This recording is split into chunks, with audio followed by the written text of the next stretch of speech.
Nah, yang terjadi sekarang bagaimana kita membawa misi menebarkan rahmat ke seluruh dunia kalau kita nggak punya rahmat?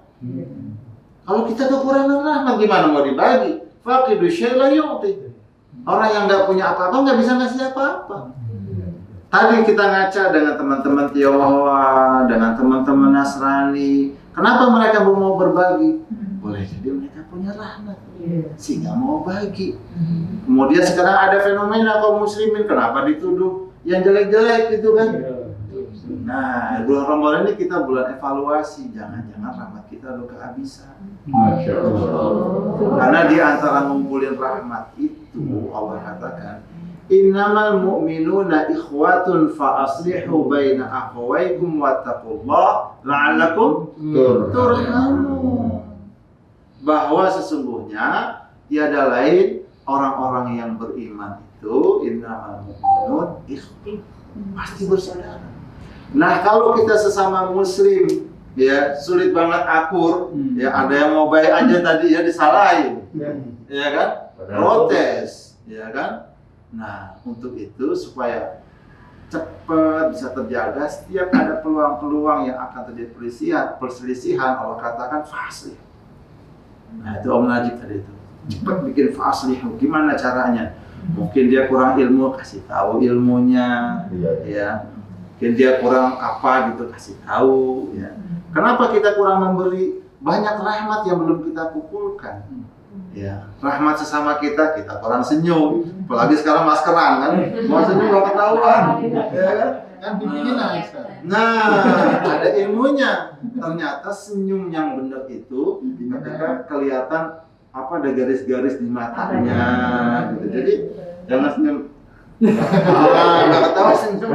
Masih agak rancu. Nah, itu bagian dari mengumpulkan rahmat. Rajin-rajin senyum ketika melihat ada kotoran atau ada sampah, rajin-rajin ambil, ya kan? Berkata yang baik-baik. Itu kan semua bagian kita ngumpulin rahmat.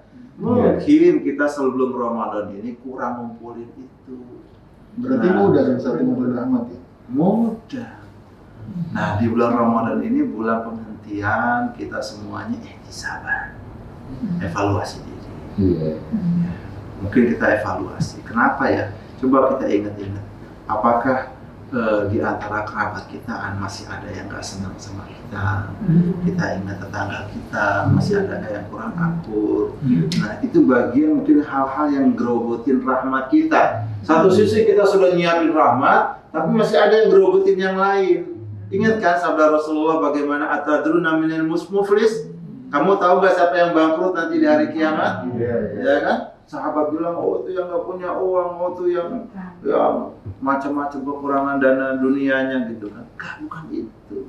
Yang muflis itu, yang bangkrut itu nanti yang datang dengan pahala puasanya, pahala sholatnya, pahala zakatnya, tapi banyak orang yang komplain. Nah, banyak yang komplain. Dia syatama hadha, daraba hadha, dia celah ini, dia pukul ini, akhirnya kemana? Akhirnya bangkrut. Termasuk orang yang ria juga kan Ustaz ya? Iya, tapi bukan ria ricis ya. Iya, bukan. Siapa tuh saya nggak kenal. Ya, jadi kemakan semuanya. Nah, ini Ramadan ini kita evaluasi apakah masih ada pemakan para predator rahmat kita. Bahaya juga ya. Makanya di ujung ini Allah ingatkan, jangan cuma kita fokus ngumpulin harta, tapi fokuslah ngumpulin rahmat. Kalau sudah dapat harta gajian nih Bu, Bapak jangan lupa ya setiap gajian jangan lupa habis itu kumpulin rahmat, ya santunan, ya kan? Jangan lupa kasih ustadz juga.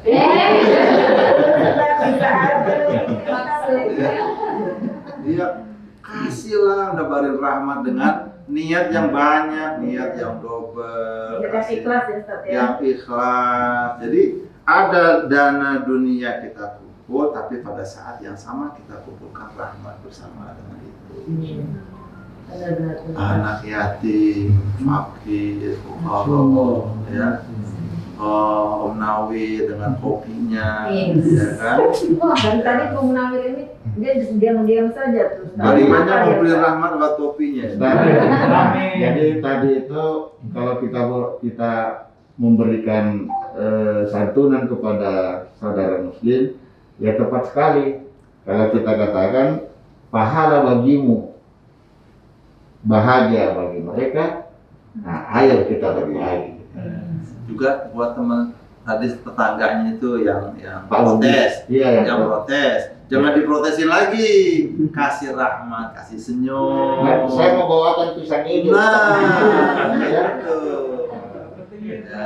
Jadi Jadi jangan dia belum coba jadi enak sekali. Beruntung ya Pak, yang namanya Pak Rahmat. Jadi ini yang paling penting di bulan Ramadan, kita evaluasi diri. Ya, kadang-kadang kita suka lupa.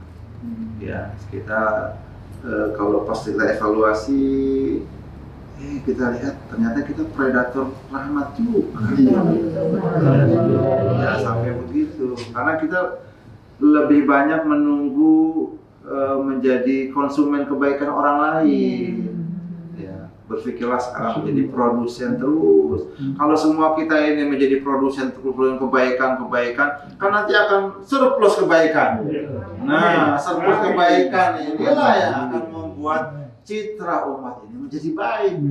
Saya dapat ilmu hari ini, Ustaz. Yang pertama, produsen rahmat dan predator rahmat. Ya, bagus ya. Istilah baru ya.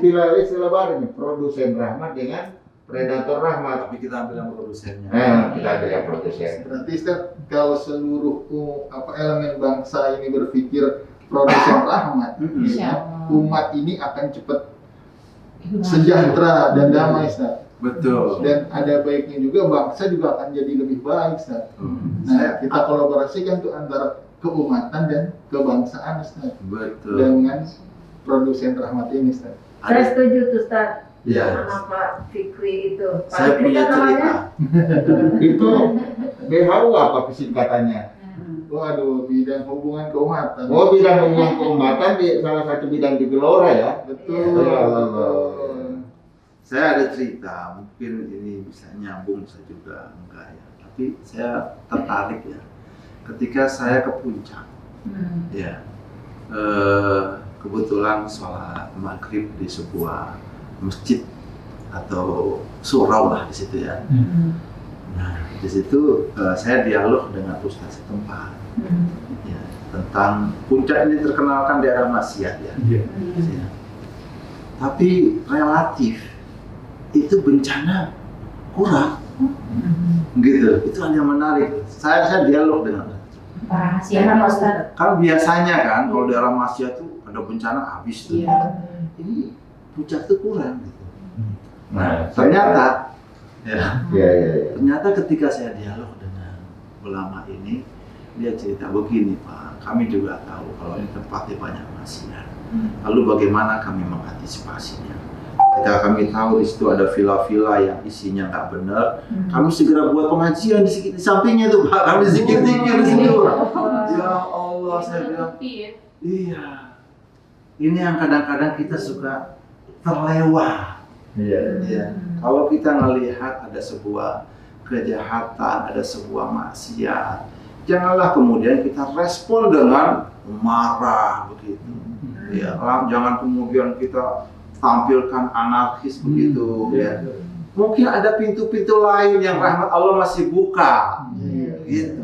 Jangan ketika dia menjadi predator rahmat, kita juga menjadi predatornya gitu kan. Akhirnya sama predator kelahi. Coba lihat di situ ada nggak pintu-pintu kebaikan. Mungkin dari situ kita bisa, ya kalau ada api kita bisa bantu nyiramin kecil-kecil. Jadi ingat waktu kecil, Ustaz. Nah, Saya teman-teman waktu kecil, kalau lihat muda-mudi lagi mojok, saya timpuk, Ustaz. Nah, Jadi kabur habis kita. Itu ketahuan tuh, Ustaz. iya ya. Berapa Iya. Nah, masih kecil dulu. Saya teringat hadisnya Rasulullah. Sallallahu alaihi Alhamdulillah. Ada seorang pelacur, wasallam. air dikit di dalam kolam itu, dalam sumur itu. Tapi ada seekor anjing yang menjadikan lidah karena haus. Maka pelacur itu kemudian tidak dimakannya yang sedikit itu, tapi diberikan kepada anjing yang haus. Diminum. Jadi diminum sedikit. Dikasihkan itu, dijadikan anjing itu, maka dia masuk surga. Subhanallah. Padahal dia Ini contoh hadis dari Nabi Sallallahu Alaihi Wasallam bahwa pelacur pun bisa masuk surga. Tahu nggak siapa yang paling cepat masuk surga dalam Al-Quran? Siapa Ustaz? Tukang sihir. Tukang sihir Ustaz? Kenapa Ustaz? Tukang sihirnya Fir'aun. Oh. Iya, coba dia belum sempat sholat, belum sempat saum, belum sempat zakat, haji juga belum, gitu kan? Memang belum ada haji dulu ya. Ya.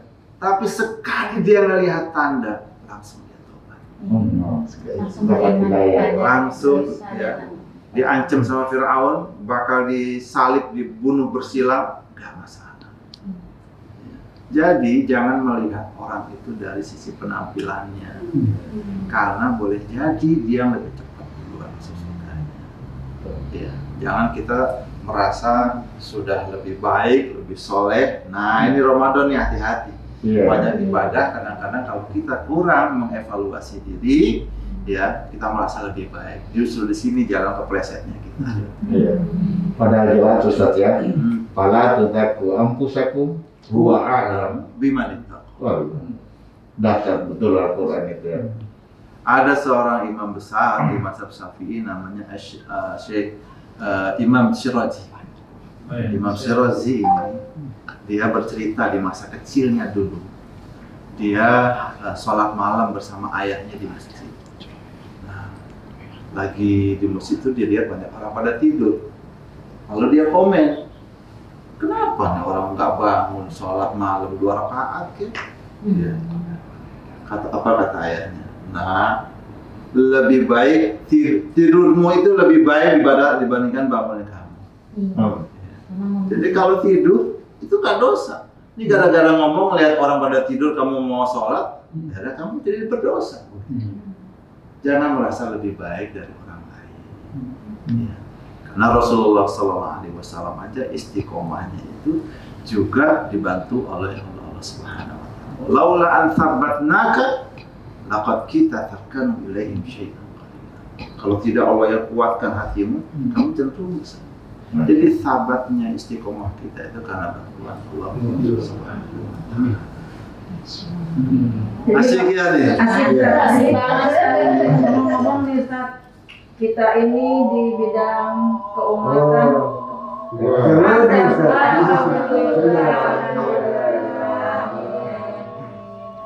Kayaknya harus kita break dulu, Ustaz. Kita buka dulu ya. Buka dulu, nanti kita lanjut lagi Ustaz. Zahabal zam'u wa tawatil urut wa tabatal ajr insyaallah.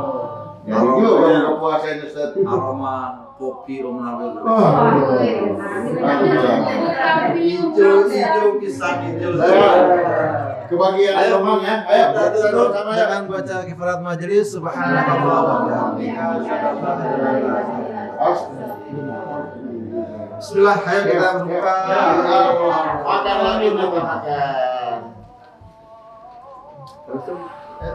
Terus silakan. Langsung ke belakang ya. Iya, Ustaz. Makanan udah siap tuh. Ya. Ayo. Tajil. Acara kecil makan besar. Tajil. Segerakan berbuka.